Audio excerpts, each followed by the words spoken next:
भाई लक्षण बुझी मो अंतर तार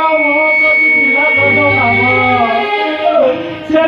लज्जित कहूना कथा सत्य भाई अपराधी मुई क्षमा कर अधीन मुझे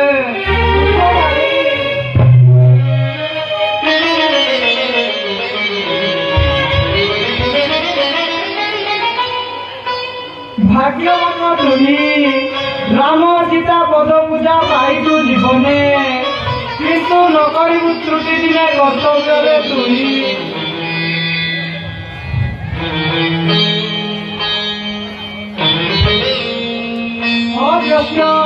वाक्य भावे कहवाकू जाइछि मु भूली